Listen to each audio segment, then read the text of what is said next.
ہم شرمندہ نہیں ہیں، انسانوں کو کپڑوں پہ نہیں تولا جاتا۔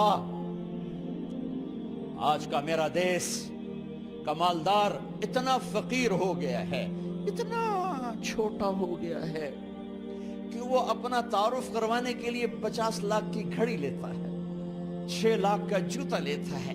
آج کی بیگم اتنی چھوٹی ہو گئی ہے کہ اپنے قد کو بڑا کرنے کے لیے وہ 10 لاکھ کا ہینڈ بیگ لیتی ہے کہ دیکھو میرا بیگ 10 لاکھ کا ہے۔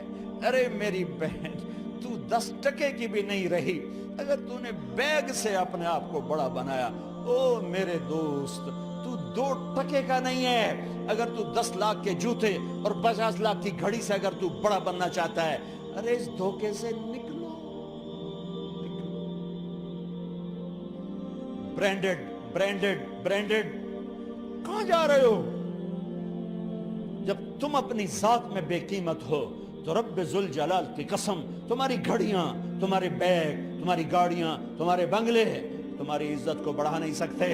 ابا جان، آج ہم خوشی سے بلند ہیں کہ ہمارے باپ نے بددیانتی نہیں کی۔ گھر میں تشریف لائے، کہنے کہ فاطمہ کچھ پیسے ہیں، میرا انگور کھانے کو جی چاہ رہا۔ بس فاطمہ رونے لگی۔ فرمایا امیر المومنین، خزانہ تو بھرا پڑا ہے، 1 درہم کا بھی تیرا حق نہیں ہے کہ تو 1 درہم لے کے انگور خرید لے۔ تو تڑپ اٹھے، فاطمہ میں جہنم نہیں برداشت کر سکتا۔ او میرے بھائیو، جو دن رات سود میں پھنس چکے ہو، جو دن رات جوئے شراب میں پھنس چکے ہو، کیسے اللہ کے سامنے سرخرو ہو کر کھڑے ہو گئے؟ ایک رات گھر میں تشریف لائے، بچیاں، بیٹیاں، منہ پہ ہاتھ، کپڑا رکھا، دوپٹہ رکھا منہ پہ، اور بات کریں۔ آپ نے پوچھا ارے کیا ہوا تمہیں، یہ منہ پہ کپڑا کیوں رکھتے ہو؟ تو خاموش ہو گئی، لیکن گھر کی خادمہ رو پڑی۔ کہا امیر المومنین، آج آپ کی بیٹیوں نے کچا پیاز توڑ کے اس سے روٹی کھائی، سالن کھائی، اور میرے آج کا تاجر کہتا ہے جھوٹ نہ بولوں تو کاروبار کیسے؟ میرا افسر کہتا ہے رشوت نہ لوں تو گزارا کیسے کروں؟ تو عمر بن عبدالعزیز پھس پہ ہچکیوں کے ساتھ روئے کہ میری بچیوں، میں تمہیں بڑے اچھے کھانے کھلا سکتا ہوں پر میں جہنم کی آگ برداشت نہیں کر سکتا۔ بھائیو، اس بندے نے اپنے آپ کو ذبح کر دی، اللہ کو راضی کرنے کے لیے ذبح کر دی، اپنے ذات کو، اپنے جذبات کو، اپنے احساسات کو۔ ہاں، اب اللہ نے صلہ کیا دیا؟ جب انتقال ہوا، ہونے لگا تو بلایا رجا کو، جو میں بات پہلے چھوڑ کے ادھر ان کی تھوڑی سیرت بتائی کہ رجا اب میں مرنے لگا ہوں۔ عبد الملک کالا ہو گیا تھا، ولید کالا ہو گیا تھا، سلیمان کالا ہو گیا تھا۔ یہ کیوں کالے ہوئے تھے؟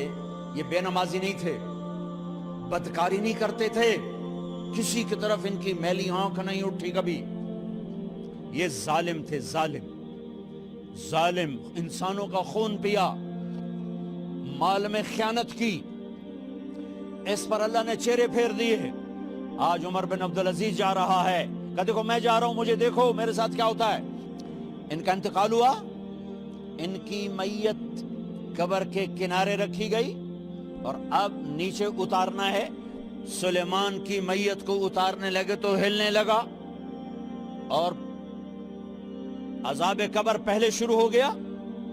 عمر کی میت کو جب قبر کے قریب کیا گیا، ایسے ہوا کا جھونکا آیا، ایک پرچہ ایسے لہراتا ہوا یوں آیا، یوں آیا، یوں آیا، اور عمر کے سینے پر گر گیا۔ لوگ کٹھے ہو گئے، پرچے کو کھول کے دیکھا گیا تو اس پہ لکھا تھا بسم اللہ الرحمن الرحیم، براءۃ من اللہ لعمر بن عبد العزیز من النار۔ یہ پروانہ ہے اللہ کی طرف سے اس کے بندے عمر کے لیے کہ اسے جہنم سے نجات کی خوشخبری سنا دی جائے۔ آہا، مرنا ہو تو یوں مرو، اللہ ایسی موت دے دے. کہتے ہیں پھر میں نے ان کو قبر میں اتارا. جب قبر میں اتارا تو کیا دیکھا؟ میں نے کفن کی گرہ کھولی تو چہرہ قبلے کی طرف، اور یوں لگا جیسے 14ویں رات کا چاند قبر میں اتر آیا ہو. اور آخری بات کرتا ہوں، میرے بھائیوں بہنوں، اپنے اللہ سے صلح کر. ہم شرمندہ نہیں ہیں.